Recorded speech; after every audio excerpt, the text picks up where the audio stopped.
ఓం శ్రీ మాత్రే నమః. అందరికీ నమస్కారం అండి. మకర రాశి వారి జీవితంలో కొన్ని మార్పులు జరగబోతున్నాయి. మరీ ముఖ్యంగా ఏప్రిల్ 11, 12, 13, 14, 15 ఈ 5 రోజులు మీ జీవితంలో చాలా కీలకమైన రోజులుగా మారబోతున్నాయి. సాధారణంగా కనిపించే ఈ రోజులు మీకు మాత్రం అసాధారణమైన అనుభవాలని తీసుకురాబోతున్నాయి. మీరు ఊహించని విషయాలు, మీరు ఎప్పుడూ అనుకోని మార్పులు ఒక్కసారిగా మీ ముందుకు రావచ్చు. కాబట్టి మీరు ఎంత బిజీగా ఉన్నా ఈ వీడియోని ఎక్కడ స్కిప్ చేయకుండా ఏకాంతంగా పూర్తిగా చివరి వరకు చూడండి.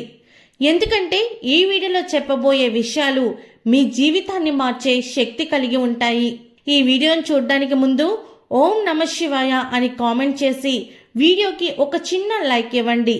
ఇలా చేయడం వల్ల మీకు పాజిటివ్ ఎనర్జీ పెరుగుతుంది మరియు ఈ వీడియో మరికొంతమంది మకర రాశి వారికి చేరుతుంది.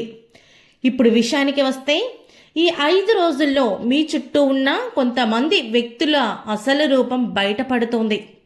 ఇప్పటి వరకు మీకు మంచిగా నవ్వుతూ స్నేహంగా కనిపించిన కొంతమంది మీ వెనక మీకు హాని కలిగించేలాగా ఆలోచిస్తున్నారని మీరు గమనించే అవకాశం ఎక్కువగా కనిపిస్తోంది. వాళ్లకు మీ ఆనందం, మీ అభివృద్ధి, మీ కుటుంబంలో ఉన్న సంతోషం అస్సలు నచ్చదు. మీరు ముందుకు వెళ్తుంటే వాళ్ళల్లో అసూయ పెరుగుతుంది. ఆ అసూయే ఇప్పుడు ద్వేషంగా మారబోతుంది. అందుకే మీపై నెగటివ్ ఎనర్జీ, చెడు ఆలోచనలు, చెడు మాటలు పంపించే ప్రయత్నం జరుగుతోంది. ఈ సమయంలో మీరు గమనించే కొన్ని ముఖ్యమైన సంకేతాలు ఇవి.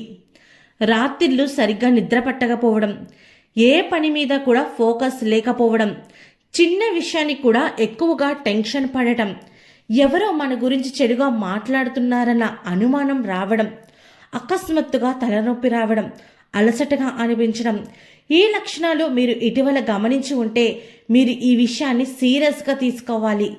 కానీ ఇక్కడ ఒక మంచి విషయం కూడా ఉంది. మీపై దేవుడి కృప చాలా బలంగా ఉంది. ముఖ్యంగా శివుడి అనుగ్రహం మీకు రక్షణగా నిలుస్తోంది. గతంలో కూడా మీరు చాలా పెద్ద సమస్యల నుండి తప్పించుకున్న సందర్భాలు ఉంటాయి.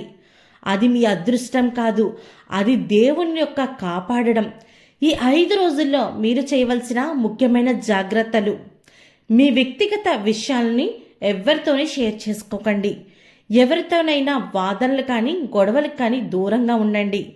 కొత్త నిర్ణయాలు తీసుకునే ముందు 1కి 2 సార్లు ఆలోచించి నిర్ణయం తీసుకోండి. మీ ఇంట్లో ప్రశాంతమైన వాతావరణంలోనే ఎక్కువసేపు గడపండి. దీనికి మీ పైన జరిగే దుష్టశక్తుల ప్రభావం కావచ్చు, మీ వెనకే ఉండి గోతులు తీసే వాళ్ళ గురించి కావచ్చు, కొన్ని పరిష్కారాలు చేసుకోండి. ప్రతిరోజు ఉదయం లేదా సాయంత్రం ఓం నమః శివాయ అనే మంత్రాన్ని 11 లేదా 21 సార్లు జపించండి. ఇంట్లో దీపం వెలిగించండి. సాధ్యమైనంత వరకు శివుని ధ్యానం చేయండి. శనివారం లేదా సోమవారం రోజు ఆలయానికి వెళ్ళడం ఇంకా మంచిది. ఇలా చేస్తే మీపై ఉన్న అన్ని నెగిటివ్ ప్రభావాలు క్రమంగా తగ్గిపోతాయి. మరీ ముఖ్యంగా ఈ 5 రోజులు పూర్తయ్యేసరికి మీ జీవితంలో ఒక కొత్త అధ్యాయం ప్రారంభమవుతుంది. మీరు ఊహించని మంచి అవకాశాలు మీ ముందుకు వస్తాయి.